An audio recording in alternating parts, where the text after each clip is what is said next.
Mega love shoutout po sa inyong lahat, mga kababayan, Luzon, Visayas, and Republic of Mindanao, ng Province of China, ni Digong, ang Davao City. Ngayon, nasa Netherlands na siya, so Netherlands na. Speaking of Digong, mga kababayan, ang Iglesia ni Cristo, nagsalita na sila, naglabas ng statement, no? Ang Iglesia ni Cristo na dapat daw si Digong ay sa Pilipinas litisin at hindi sa ibang bansa.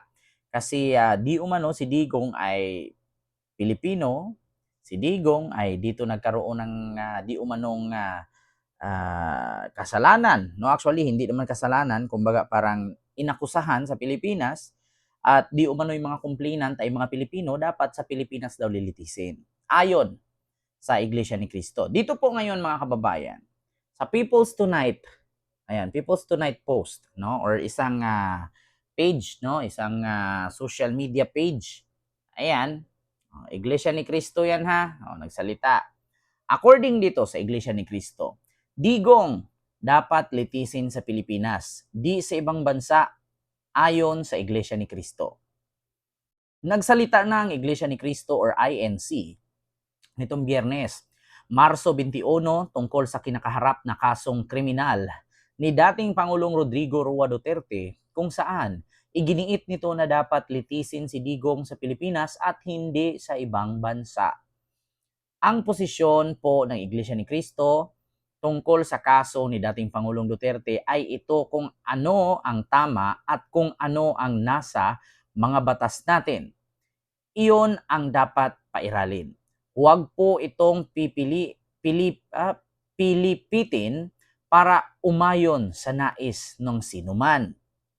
Ayon kay INC spokesperson Edwel Savala sa panayam ng Net25.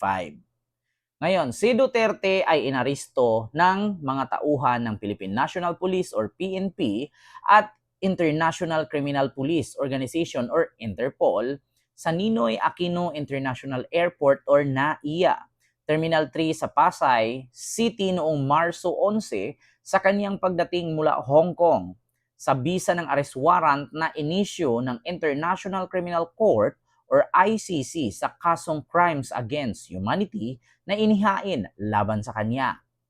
Hindi po sumang-ayon ang Iglesia ni Cristo sa anumang hakbangin na hindi naaayon sa mga batas ng ating bansa, sapagkat ang batas po ang salalayang nagpapanatili ng kaayusan sa ating bansa. Giniit ni Savala. Sino mang Pilipino o mamamayan ng ating bansa na may ginawang paglabag sa ating mga batas, dito dapat litisin sa ating bansa. Sabi ulit ni INC tagapagsalita na si Sabala. Matatandaan na nagsagawa ng National Rally for Peace ang mga miyembro ng Iglesia ni Cristo sa Quirino Grandstand noong Enero 13 laban sa ikinakasang impeachment complaint laban kay Vice President Sara Duterte ng Kamara. So, ito po, mga kababayan, no? Ay hindi nga sang-ayon ang INC, no, sa paglitis daw kay Digong sa Netherlands dapat sa Pilipinas gawin kasi Pilipino si Digong at sa Pilipinas daw siya nagkaroon ng kasalanan, di umano, ha?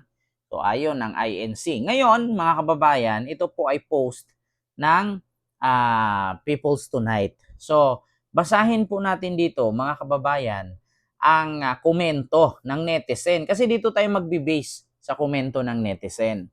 So, ngayon, mga kababayan, ito, babasahin na po natin, ha? Ito.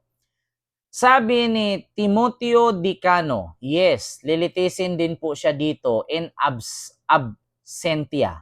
Patong-patong na kaso sa buong kapuluan upang hindi tularan sa buong mundo. People of the world versus FPRRD. So yan po ang comment, no, ni Timoteo Dicano. Susunod naman, sabi ni Lolita Aviso Valdiconsa, ICC nga dahil hindi dito sa Pilipinas. International Criminal Court, wala naman sa Pinas ang ICC. Sabi niya, ha ha ha. Sabi naman ni Edgar Magtagnob, hindi Matubato ha, samahan mo na lang sa dahig. Samahan mo na lang sa dahig. Sabi niya, sumama ka na rin doon, magkampo ka na rin doon. Sabi ng mga netizens sa nag-comment, magawa daw ng doon, kampo. Sabi ni Danilo Layos, gusto nyo dito sa Pilipinas, kunin nyo doon sa Netherlands, puntahan nyo. Sabi niya, sabi naman ni Lino Belda, malabo pong mapanagot yang matanda pag dito nilitis sa Pilipinas. Yan ang daming ang pinatay at namatay sa war on drugs niya, may nangyari ba? Actually, ito gusto ko lang reaksyonan itong comment ni Lino Belda. Belda ba? Ayan, Leno Belda. Sabi niya, malabo pong managot yung matanda pag dito nilitis sa Pilipinas. Yan. Sa dami ngang pinatay or namatay sa war on drugs niya, may nangyari ba? Actually, totoo po. Ito kasi kung dito po sa Pilipinas sililitisin si Digong, ito hindi naman ako against sa Iglesia ni Cristo, kay karapatan po nila yan. Kung dito po kasi sa Pilipinas sililitisin si Digong, halos po lahat ng mga nasa Korte Suprema ay hawak niya po. So ngayon baka magugulat na lang po tayo, nakasuhan siya. Tapos ang mangyayari dyan, house arrest. Nakakulong pero nasa bahay. Parang Gloria Arroyo ba? Nakakulong, nasa bahay, nakaupo lang sa wheelchair, tapos kunwari may bracket ang leeg, ganyan. Tapos mga ilang buwan makalipas, ilang taon makalipas, nakakulong. Nakalaya, nabigyan ng pardon kasi kung isa sa mga anak niya tatakbong presidente tsaka nanalo, mabigyan na siya ng pardon kasi anak niya yun di ba, presidente, o bigyan ng pardon, lalaya pa rin. So tama naman itong sinabi ni Lino Bilda. So ito naman, sabi ni Roque Domingo Centino, INC total kayo nakaisip, kayo na lumitis, kunin nyo si Digong. Sabi gano'n. Ito mga comment lang Sabi ni Castor Polox Ragudo, sa ICC nyo sabihin yan. Tama naman. Sabi ni Ramon Balero, at sino naman ang maglilitis sa Pilipinas, aber, hindi nga natatakot sa Diyos, di ba? Hindi nga natatakot sa Diyos. Sa takot ba naman ng maglilitis, hindi yan ginagalang ang mga maglilitis sa Pilipinas, binabastos, pati batas at alagad ng batas. Di ba? Tama naman, sabi ni Ramon Balero, kasi kung dito nga naman si Digong, hindi katulad nung ginawa sa Kongreso, anong sabi niya? Wala kang alam. Ako, piskal, mayor, presidente, hindi ka marunong, wala kang alam, mag-aral ka muna. Ganon. Insultuhin lang ni Digong. Talagang walang maglilitis dyan. Babastusin niya lang sabi naman ni Francis Arnaiz Velasco, ipatulpo nyo. Ipatulpo nyo si PBBM. Ayan. Sabi ni Wolfie Novia Oreo, tahimik na si Tulpo Ayan, sabi ni Agustino Tijada, ilang politiko na ang nilitis at naparusahan sa ating bansa pero walang nagtagal sa kulungan dahil iba ang batas natin dito. Pag mayaman at maimpluwensyang politiko ang nakulong, sandali lang laya na. Dahil sa binibigyan agad ng parol ng kapwa politiko. Kaya mas mainam na sa ibang bansa sila isakdal at makulong nang magtamo ng mga biktima ang tunay na hustisya. Actually, tama po ito. Sabi ni Agustino Tijada. Di ba? Sabi naman ni Julius Presbitero Arnado, walang kaso sa Pilipinas si Tatay Diggs. Doon sa ICC meron siya. Tama ang pagpunta niya doon. Sabi ni Andrea Bangbang, ito Bangbang na to hindi na dapat pang paniwalaan ang mga salita at mga sasabihin pa ng kahit sinong Duterte dahil marami na silang nagawang mali sa bayan. Kaya hindi na dapat sila pinapakinggan pa. Di ba? Sabi ni Shak, naging bobo na rin ang INC. Ayan sabi ni Shak, naging bobo na rin ang INC. Sabi dito ni Felix Jr., kumpas palitok, wala kasing hustisya dito, doon meron.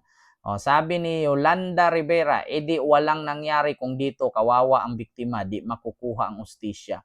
Actually, kung napansin ninyo mga kababayan, lahat po ng comment dito ay hindi sang-ayon na si Digong ay dito lilitisin. No? Kasi nga naman, INC ang nagkaso sa kanya, dapat doon siya sa Netherlands talaga litisin. Kay ICC naman, ang nagkaso. Ngayon mga kababayan, ito, speaking of INC and about sa politics, dapat no, usaping relihiyon, usaping Bibliya lang ang pinupukusan ninyo. Dapat hindi kayo nanghihimasok sa anumang sa anumang pangyayari sa politiko, sa mundo ng politika dito sa Pilipinas kasi nga relihiyon kayo eh. May nakita ba kayo na ang Baptist, born again, Katoliko nangialam sa pagdating sa issue na yan? Wala. May nakita ba kayo na Mormons nangialam sa issue ng pagkakulong ni Digong sa Netherlands? Wala naman. Pero actually, meron naman po siguro tayong pagdating sa INC, meron naman yan siguro silang rules and regulation na hindi manghihimasok ang simbahan or sambahan sa politika. No, kasi pagdating sa usaping politika, nanghihimasok kayo. Pero pagdating sa bayarin sa tax, wala naman kayong binabayarang tax. Yeah? Kaya wala kayong karapatang mag-question kung saan gusto ng gobyerno ng Pilipinas litisin si Digong. Bakit? Sa tax nga, hindi kayo nagbabayad eh. Bakit? Saan kayo nakakita na simbahan nagbabayad ng tax? Si Kibuloy nga, hindi nagbabayad ng tax eh. Lahat po ng simbahan sa Pilipinas, no, hindi po yan, exempted po yan sa taxes. Kaya wag po kayong mangialam, di naman kayo nagbabayad ng tax. So yun lang, yung aking reaction video mga kababayan. Aral na po yun. Tayo, pag usaping Biblia, sa Biblia tayo mag-focus. Pag usaping politika, wag na po kayong manghimasok.